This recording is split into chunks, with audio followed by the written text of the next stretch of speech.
ते आहे सद्रूप भगवंताचं.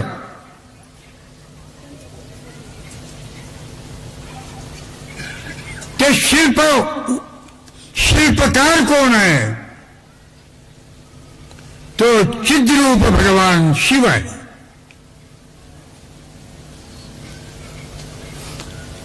आणि हे शिल्प काय आहे?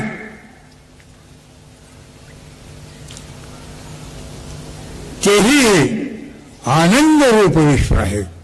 खरं सांगा, आनंदात आहात की नाही? आनंदम ब्रह्मेची जाणार.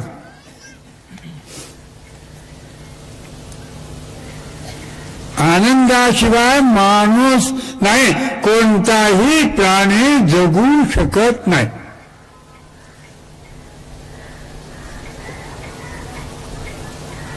आनंदाचे लखनभवानी भूतानी जायंते. हे विश्व आनंदातून जन्मालंय. तुम्ही कसे जन्माला? तुम्ही कसे जन्माला? आता माझ्याकडे मुलगा आला, माझा वाढदिवस आहे.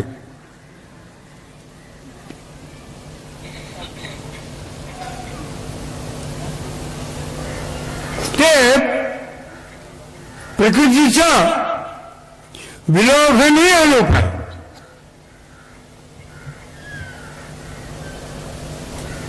आणि ज्यावेळेला त्याला पेढा भरवला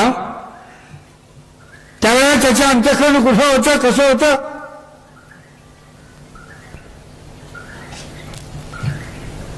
आनंदमय अभ्यासात. तो आनंदमय आहे. त्याचं स्वरूप त्रैलोक्य संपदा लेख्य समुल्लेखन भित्तये सच्चिदानंद रूपाय शिवाय ब्रह्मणे नमः.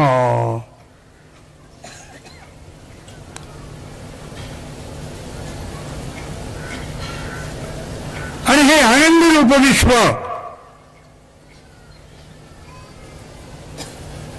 विश्वनियंता भगवंतानं. विश्व म्हणजे काय हो? विश्व म्हणजे काय?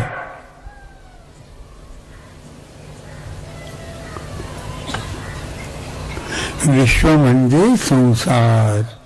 हळूच सांगतो.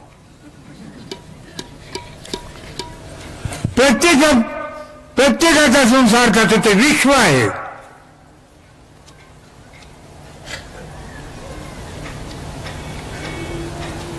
तर त्याची निर्मिती आहे आणि त्याच्या निर्मितीचा तो आनंद घेतो आहे. संसारातली प्रत्येक व्यक्ती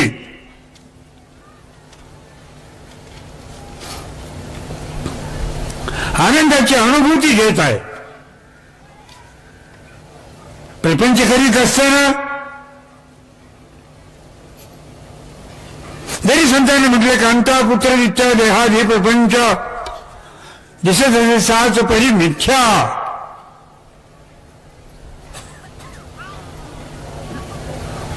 वास्तव रीतीनं पाहिलं असताना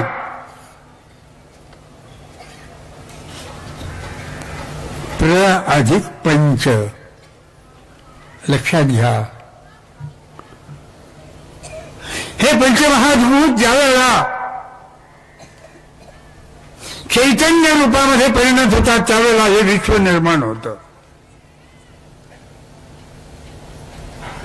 ते विश्व निर्मितीचं आदि बीज आहे. तो सच्चिदानंद परब्रह्म परमात्मा विश्वाचं मूळ आहे.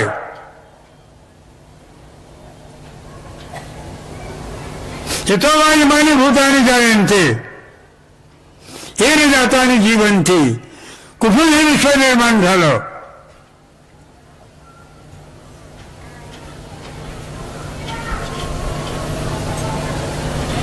कुणी निर्माण केलं? मूळ याचं कोण? आजचं स्वरूप काय आहे या विश्वाचं आणि शेवटी काय होणार आहे.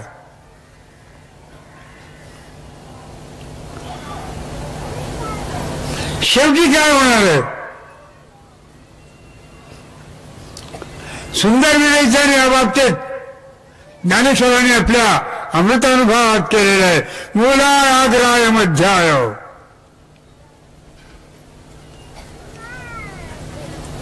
मध्यमूलाग्रमूर्तये क्षीराग्रमूल मध्याय नमः पूर्णाय शंभवे. मूलही तोच आहे.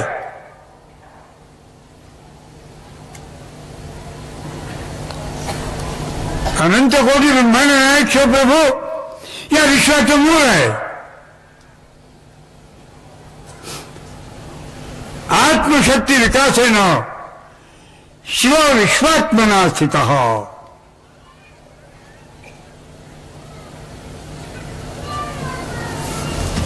लग्न झाले की नाही. टाळ्या वाजवीत बसा. अरे संसार म्हणजे काय.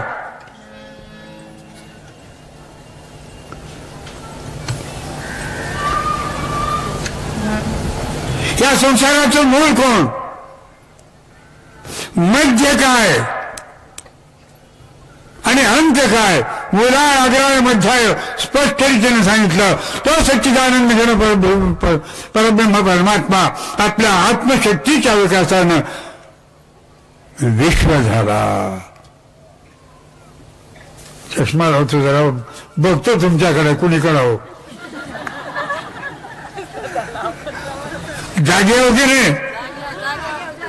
आता तुम्हाला मी विचारतो संसार कोणाचा. चालेल की नाही लग्न. हा संसार आमचा का तुमचा. हा संसार म्हणजे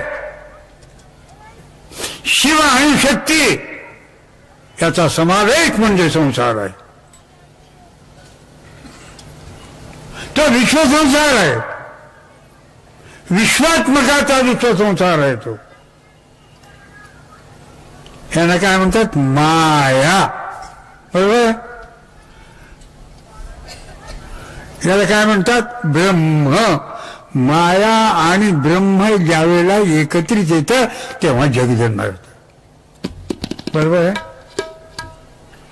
माया आणि ब्रह्म हे ज्यावेळेला एकत्रित येतात त्यावेळेला विश्व निर्माण होतं. किती पोरं आहेत. ते विश्व आहे तुमचं. आहेत का दोन चार.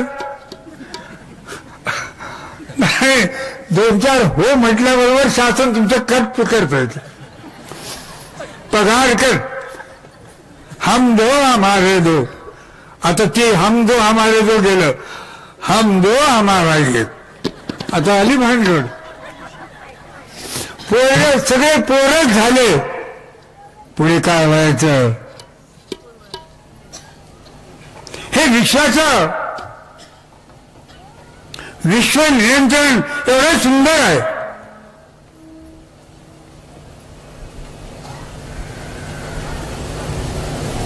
आणि ते भगवंताने स्वतःच्या रूपात दाखवलं. अर्धनारी नटेश्वर. अर्धा भाग शक्तीचा अर्धा भाग शिवाचा. शिवशक्ती म्हणेन जगत. हे जगाचं स्वरूप आहे.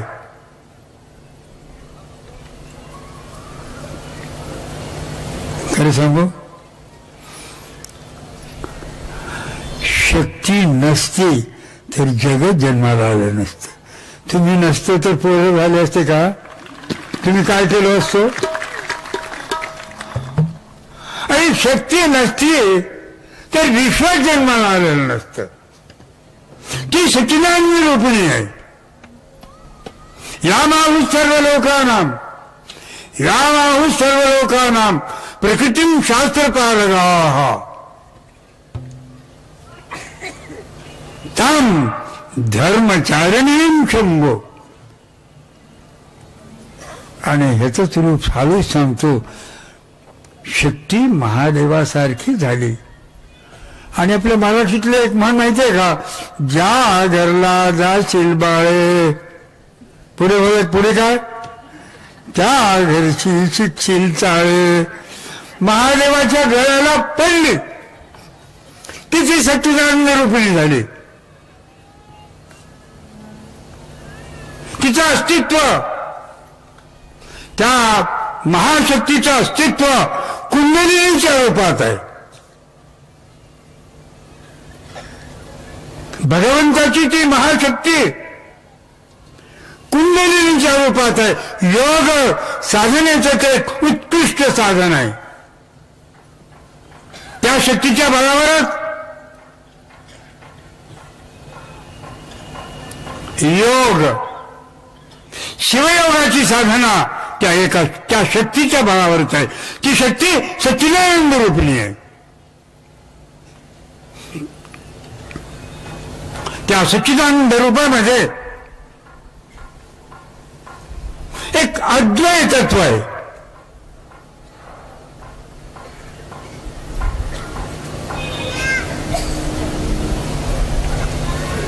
आणि ते तत्व प्रत्येक प्राणीमात्रामध्ये अनुस्यूत आहे, भरलेलं आहे.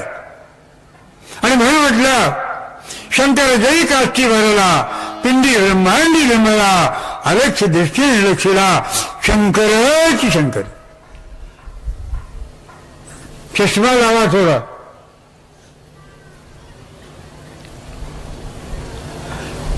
शंकराला पाहायचं झालं तर दृष्टी वेगळी लागते. काचेचा चष्मा चालत नाही तिथं. तिथं पाहिजे श्रद्धेचा चष्मा, श्रद्धात्मक दृष्टी. श्रद्धामयोऽयं पुरुषो यो यश्रद्धस्त एव सः. तुमची जी दृष्टी जितकी पावन असेल,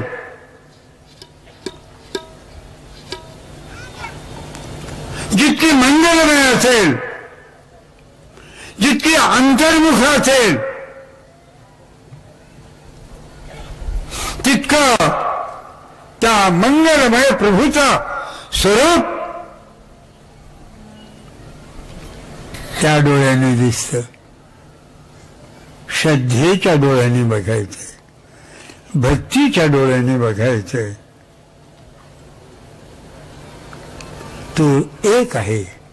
एकं च विप्रा बहुधा वदन्ति. तो सच्चिदानंद एक रूप आहे. तुम्हाला संसार करण्याकरता दिला नाही. तुम्हालाही सांगायला लागलो, तुमचं लग्न संसार करण्याकरता झालेलं नाही. तुमचं लग्न झालेलं आहे शिव शक्ती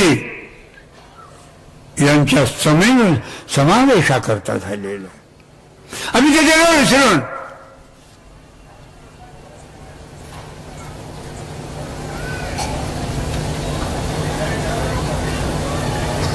आमच्या लक्ष तिकडं राहिलेलं नाही आहे. आम्ही का जन्माला आलो?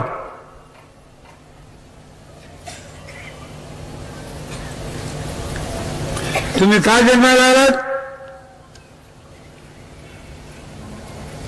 तुम्ही का जन्माला आलात? तुम्ही कोणाकरता जन्माला आलात? तुम्ही कोणाकरता जन्माला आलात? मला सांगू नका, मला तर विचार करा. मला सांगायची गरज नाही.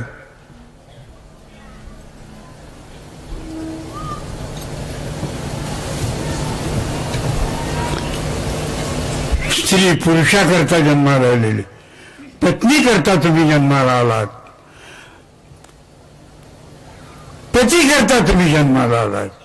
स्वतः करता अजिबातच नाही.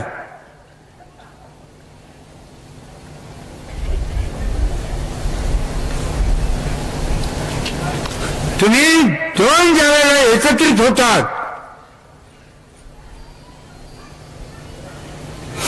शिवशक्ती ज्यावेळेला समाविष्ट होते त्यावेळेला शिव शिव उरत नाही, शक्ती शक्ती उरत नाही. ते एकात्म होतात आणि त्या एकात्मतेमध्ये जो आनंद आहे त्यालाच ब्रह्मानंद म्हणतात.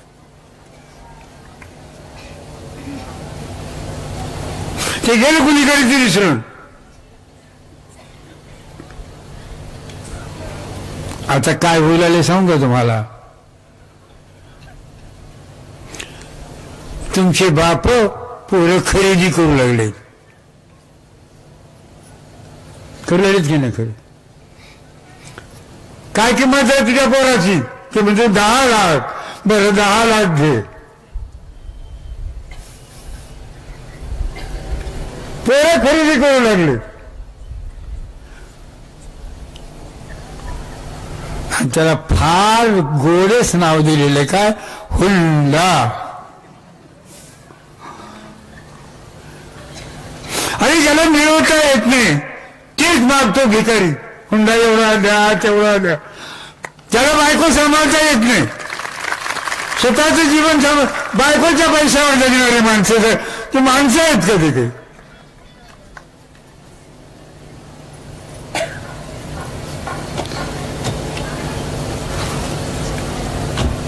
आणि अशी दुर्बल लोक आणि फार याला मोठेपणा समजतात. खरं सांगा बरोबर आहे की नाही. मी 10 लाख हुंडा घेतलो. काय चाललंय.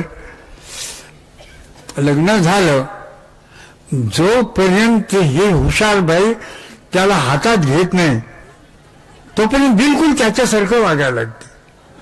आणि एकदा तो माणूस आपल्या हातात आला की सांगतोय आता तुमच्या वडिलाला वाटला की वृद्धाश्रमामध्ये मी काही त्यांचे धोतर होण्याकरता तुझ्या घरला आले नाही. हळूहळू सुरू करतो. वसूल करता की नाही खरं सांगा. 10 दिलेले 40 वसूल करतात. मराठीची एक साधी म्हण आहे, बाई आली की आई गेली.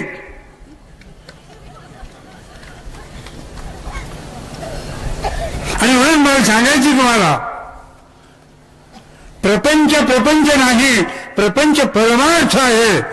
परमार्थ म्हणून प्रपंच करा. बघा तुम्हाला कुठं उन्हात पडणार नाही. कोठे पडू नये जीवने जाणे अंतरीच्या खुणे. इतक्या वाईट प्रथा या हिंदू समाजामध्ये एवढ्या वाईट प्रथा जन्माला आल्यात.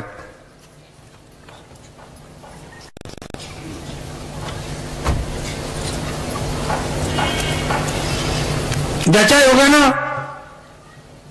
हा समाज परास्त झालेला आहे. अनेक जाती, अनेक पंथ आणि माणसांची सगळे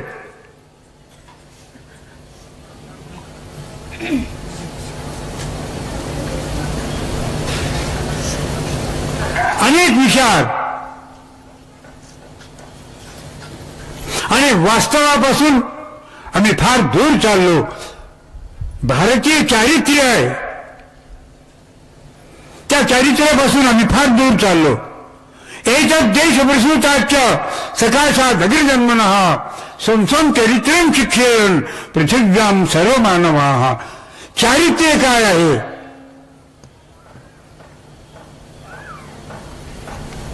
आम्ही साधे विसरलो. आज सारी विकृती या समाजामध्ये छान मांडून बसलेली आहे. बापाच्या सुखाकरता भीष्माने प्रतिज्ञा केली मी लग्न करून देणार नाही. तुम्ही बापाकरता काय केलं.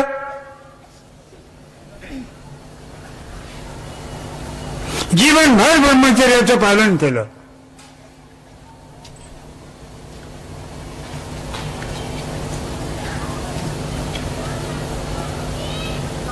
आई करता सर्वस्व समर्पण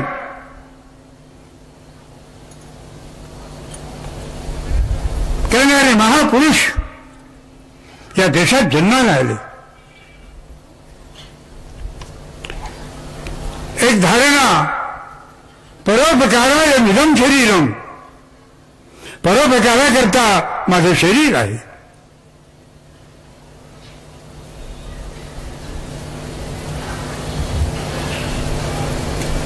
आज परोपकाराकरता शरीर नाही, हा माणूस आज आत्मकेंद्रित झालेला आहे.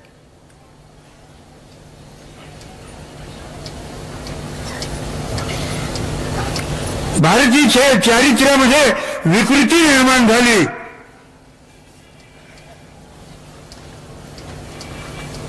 परंपरा विकृत झाली.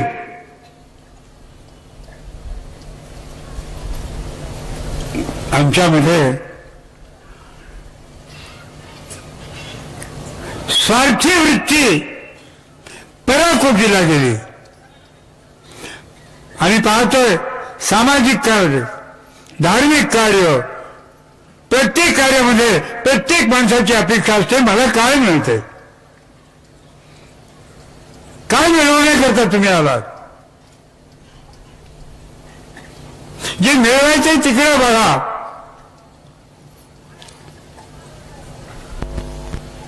चारित्र्य घडवणं आज आम्ही पाहतो. बलात्कार, जाळपोळ,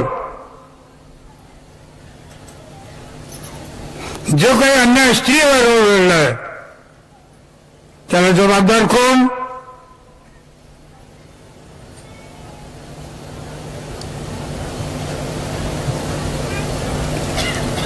याचा विचार आम्ही काय करतो, शासनावर टाकून देऊन मोकळ होतो. वास्तविक रीतीने आमचं चारित्र्य काय आहे? मात्रवत परदारेषु परद्रव्येषु लोष्टवत, परस्त्री आणि परधन ज्याशी वमना वननीच पूर्ण, अशी ही भारताची परंपरा आहे.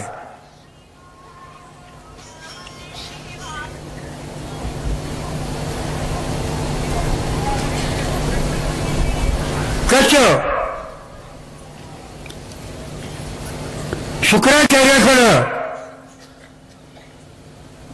संजीवनी विद्या करता गेला.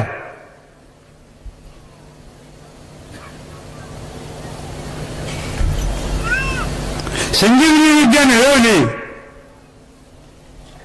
देवयानीच्या बळावर. ज्यावेळेला देवयानीनं प्रस्ताव ठेवला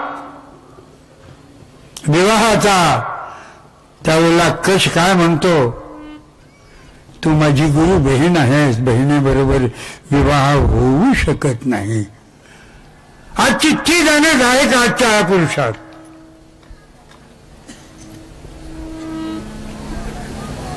कधी नाही, एवढी नितांत गरज आहे चारित्र्य संपादनाची.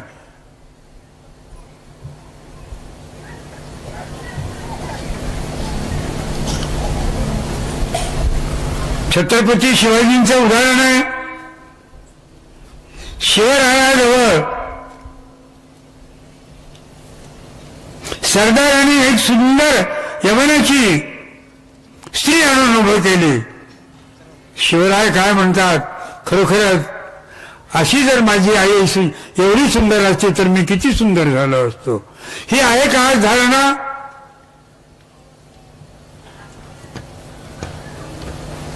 आज नितांत गरज आहे या गोष्टीची. चारित्र्य संपादन. आम्ही म्हणतो भजन करा, खूप करा, मुख में राम बगल में छुरी.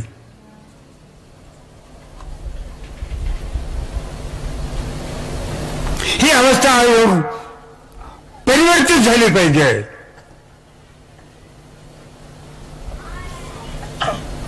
आमच्या अंतःकरणात प्रेमाची भावना, एकात्मतेची भावना, समानतेची भावना निर्माण करणं नितांत गरजेचं आहे.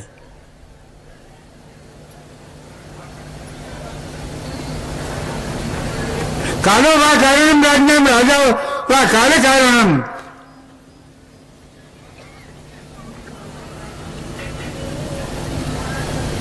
कालाचं परिवर्तन करण्याची शक्ती आहे.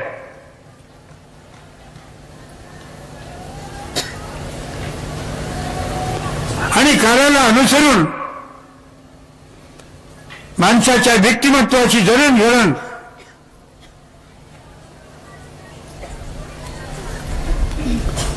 आपल्या संस्काराच्या माध्यमातून आम्ही करत आलेलो आहोत.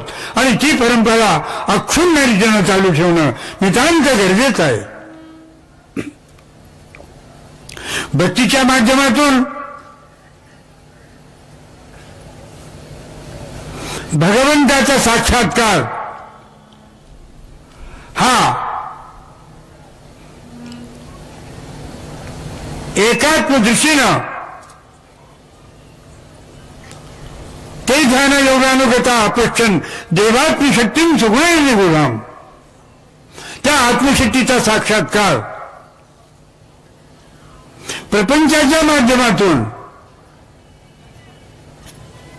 करता येतो. पण त्याच्याकरता आपला प्रपंच चारित्र्य संपन्न झाला पाहिजे. सर्वात महत्वाची बाब आहे. आमचं जीवन सोज्वळ झालं पाहिजे.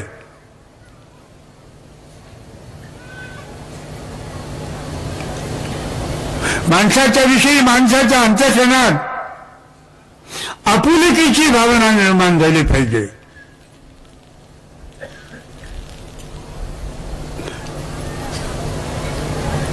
आणि हा प्रयत्न भारतीय संस्कृतीनं ऋग्वेदाच्या माध्यमातून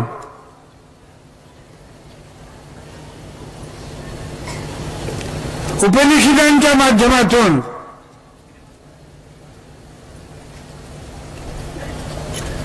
पुराणाच्या माध्यमातून सतत त्याचा पाठपुरावा केलेला आहे. मग आमचं लक्ष नाही तिकडं.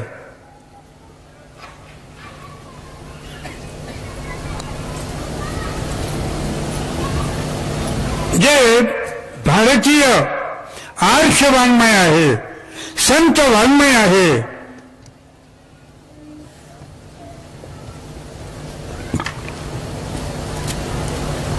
त्याचं अध्ययन,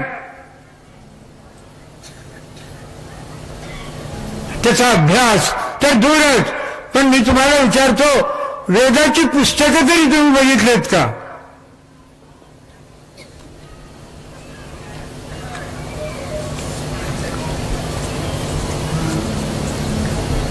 ज्ञानेश्वरी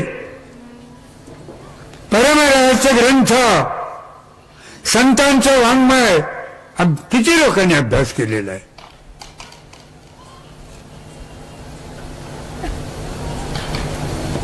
त्याच्यातून चारित्र्य निर्मिती केली जाते. संतांनी आपल्या जीवनाचा सारा अनुभव अभंगी निरूपण, अनुभविले ज्ञान, स्वतःच्या जीवनाचा अनुभव संतांनी रेखाटलेला आहे. संत म्हणजे काय आभाळातून पडलेले नव्हते.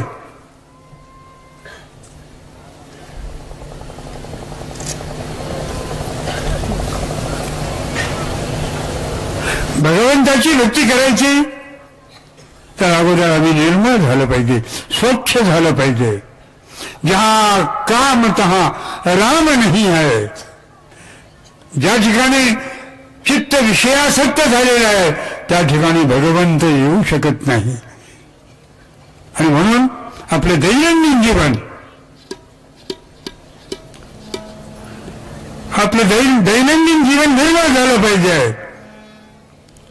पहिली गोष्ट सांगतो तुम्हाला, माणसं सारी माणसं सारखीच आहेत.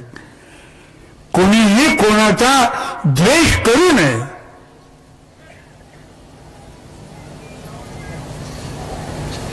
हे तत्व ज्यावेळेला तुम्ही आपल्या अंतःकरणात धारण करून त्याप्रमाणे वागू लागाल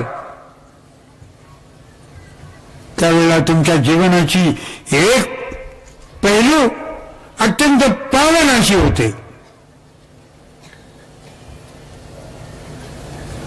आणि म्हणून प्रयत्न करा अद्वेष्टा सर्वभूतानां कोणाचाही द्वेष करू नका. माणूस द्वेष का करतो? इतराचा द्वेष माणूस का करतो? ज्या वेळेला त्याचा स्वार्थ येतो पुढे. स्वार्थाला आडवा येणाऱ्या माणसाचा द्वेष निश्चितपणे तो करतो. आणि म्हणून मला हे म्हणायचंय स्वार्थ हा असावा पण मर्यादित. ज्या स्वार्थामुळं इतरांचं काहीही नुकसान होणार नाही, हानी होणार नाही, अशा प्रकारचा स्वार्थ योग्य आहे. पण ज्यावेळेला स्वार्थ विकृत होतो, माणसाच्या अपेक्षा वाढायला लागतात, त्यावेळेला त्याच्या मनामध्ये विकृती निर्माण होते आणि मग तो दुसऱ्याचा द्वेष करू लागतो. एकाचा द्वेष दुसऱ्याला आणखी लागतो. हे संक्रामक रोग आहे. राग, द्वेष, लोभ, मोह हे संक्रामक रोग आहेत आणि हे मानसिक रोग आहेत. आणि त्याच्या योगानं आत्मा मलिन होतो.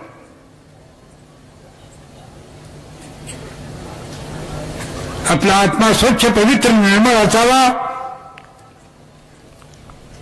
भगवंताच्या भक्तीच्या माध्यमातून आपलं जीवन आनंदमय, सुखमय व्हावं, एवढ्याकरता प्रत्येक माणसाने स्वतःचा विचार करावा. आपुलापण करावा विचार. आपुलापण करावा.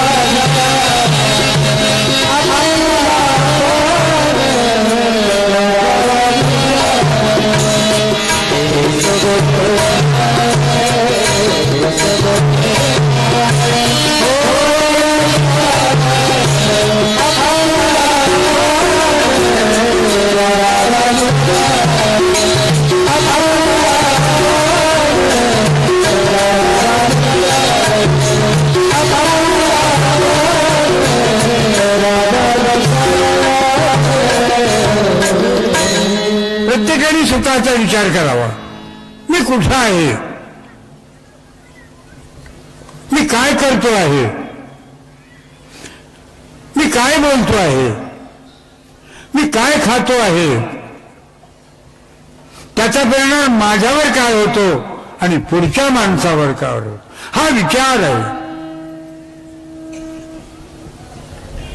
माझ्या व्यवहाराचा, माझ्या आहाराचा, माझ्या विचाराचा, माझ्या उच्चाराचा पुढच्या माणसावर काय परिणाम होतो, हा विचार नितांत गरजेचा आहे. विकृती निर्माण होईल. विचाराची, आचाराची, आहाराची, उच्चाराची विकृती निर्माण होईल.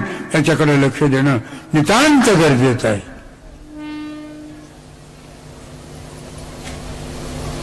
माणूस घडवला जातो.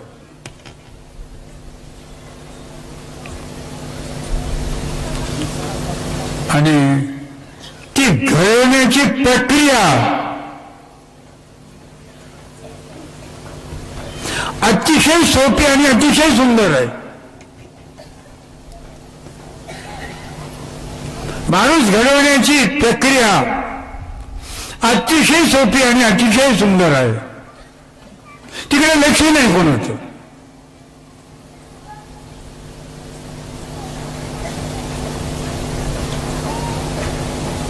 ते नितांत गरजेचं आहे. बाळ ज्यावेळेला जन्माला येतं ते निरागस असतं.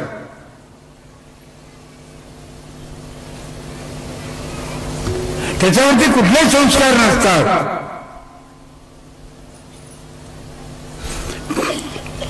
त्याच्यावरती संस्कार करणं नितांत गरजेचं आहे. हळूहळू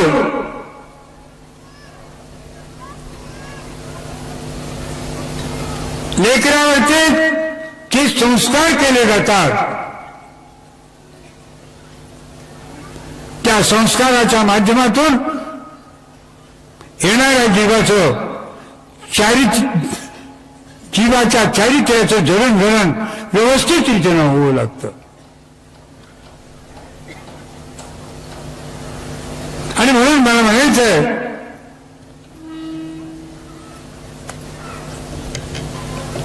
आईचं कर्तव्य आहे मात्र देवो हो. बाप मला गरजेच नाही. संतती घडवण्याचं काम मात्र देवतेच आहे.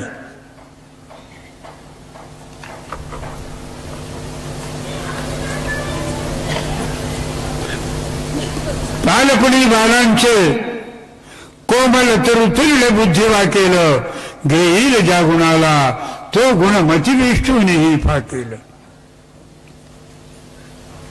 लहान लेकरावर केले जाणारे जे संस्कार आहेत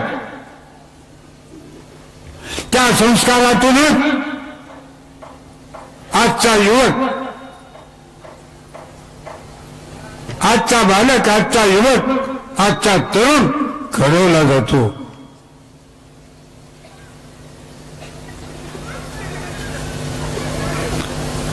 आणि या तरुणांच्या माध्यमातूनच समाजाची रचना केली जाते.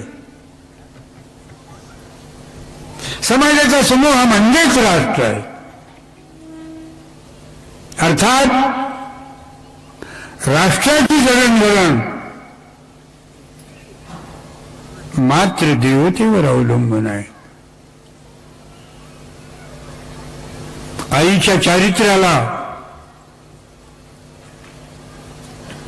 सोन्याची झालर आहे. आईचं चारित्र्य जितकं निर्मळ असेल बाळ तितकंच निर्मळ होतं आणि त्याचाच परिणाम साऱ्या कुटुंबावर होतो. आज परिस्थिती इतकी विचित्र आहे.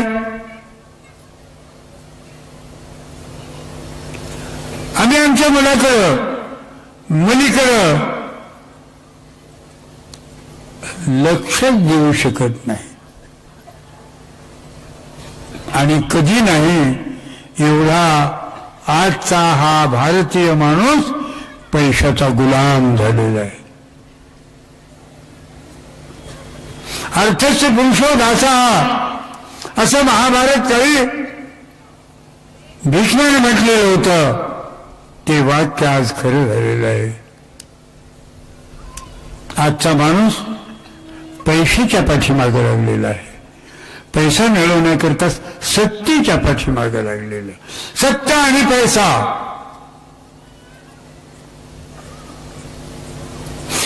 या दोन्हीच्या पाठीमागे लागल्यामुळं तो सत्वाला विसरून गेलेला आहे.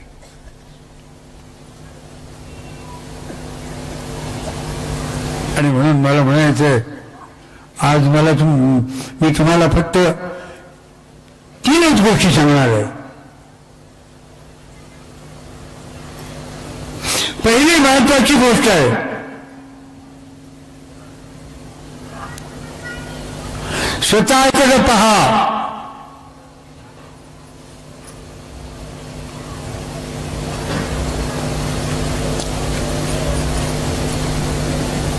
स्वतःचं चारित्र्य घडवण्याचा प्रयत्न करा.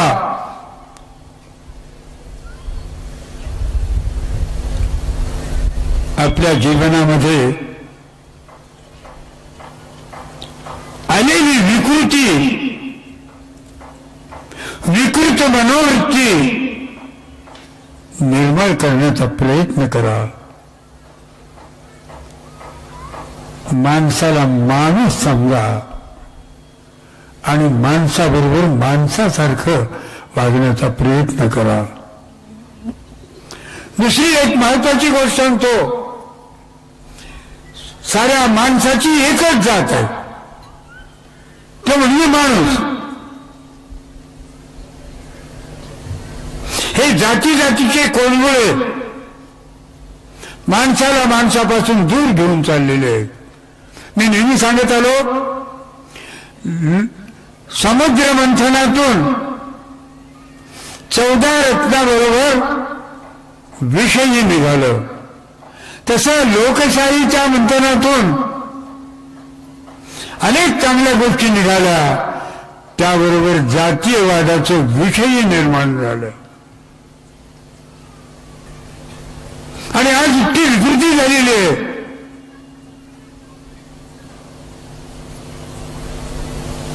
माणसाला माणसापासून दूर करण्याचं हे एक विकृत मनोवृत्तीचं प्रदर्शन झालेलं आहे. सावधान, सारी माणसं एक आहेत, आम्ही सारे एक आहोत, अशा प्रकारची एकात्मतेची धारणा नितांत गरजेची आहे. आणि त्यानंतर महत्वाची गोष्ट सांगतो, आपल्या पूर्वजांनी आपल्याकरता साहित्य निर्माण केलेलं आहे. संत मंडळीनं आपल्या जीवनाचं मूल्य देऊन, ऋषी मंडळीनं आपल्या जीवनाचं मूल्य देऊन एका एका तत्वाचा अनुभव सांगितलेला आहे. पतंजलीला व्याकरण सांगितलं, पतंजलीला आरोग्यशास्त्र सांगितलं, योग सांगितला, शंकराचार्यांनी वेदांत सांगितला, आपल्या जीवनाचं स्वरूप सार सर्वस्व सांगितलं. प्रत्येक प्रांतामध्ये संत झाले. अध्यात्म वाङ्मय जे उपनिषदात होतं, जे वेदात होतं, ते वाङ्मय आपल्या आपल्या प्रांतीय भाषेत परिवर्तित करून उद्बोधन करण्याचं कार्य केलं.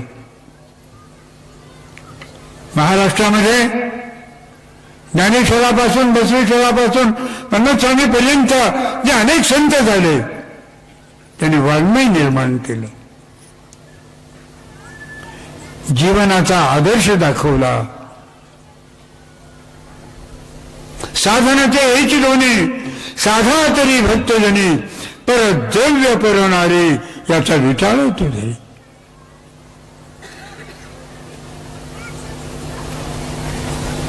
अशा प्रकारचं सुंदर उद्बोधन अभंगाच्या माध्यमातून केलं. त्याच्याकडे लक्ष द्या.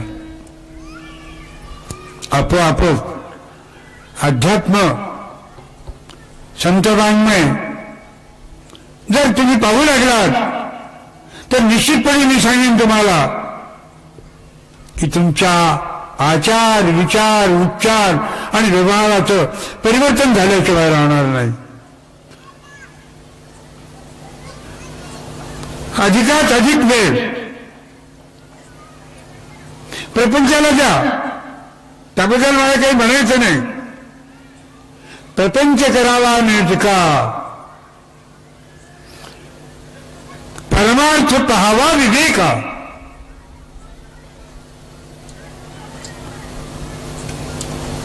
संतांनी सांगितलं, प्रपंच करा, आनंदाने करा, वैभव पूर्ण रीतीने करा.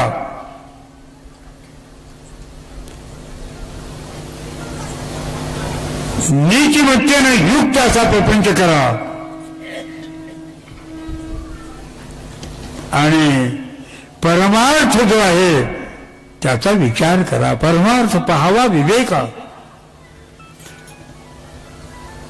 ती विचाराची बाब आहे. विचारानं आचाराचं परिवर्तन होतं आणि ते आचार कसे असावेत याचं विवेचन संतांच्या अक्षर वाङ्मयामधून आहे. आणि सांगतो, अनेक प्रवचनकार्य म्हणून सांगतात, तुम्ही ऐकता आणि कहा गए थे कहीं नहीं, क्या लाया कुछ भी नहीं, सिकंदर जब गया दुनिया से दोनों हाथ खाली थी. ही अवस्था होते. आणि म्हणून मला म्हणायचंय, भजन कीर्तन प्रवचन सत्संग हे तात्कालिक आहे.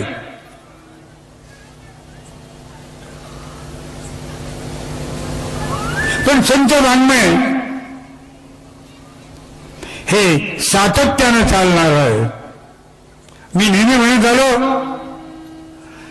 प्रवचन भजन कीर्तन हे फ्लड आहे, म्हणजे पूर आहे. पूर आला आणि वाहून गेला, त्या नदीमध्ये घोटभर पाणी प्यायला नसतं. परंतु संतांचं वाङ्मय जे आहे ते झरा आहे, सतत चालत राहणार आहे.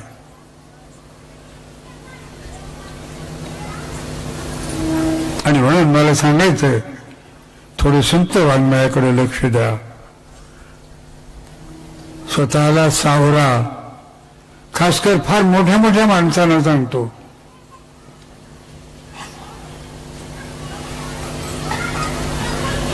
परद्रव्याची अपेक्षा करू नका.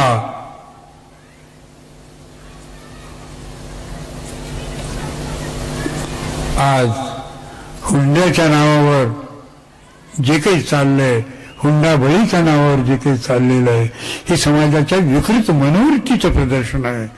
कृपा करून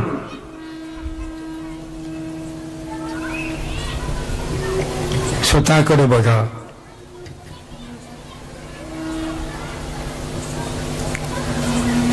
स्वतःचा विचार करा.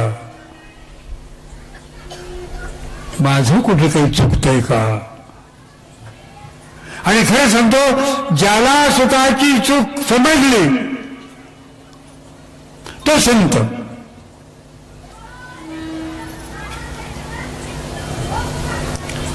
इतराविषयी एकात्मतेची प्रेमाची भावना आपल्या अंतःकरणात निर्माण करण्याचा सातत्यानं प्रयत्न करावा.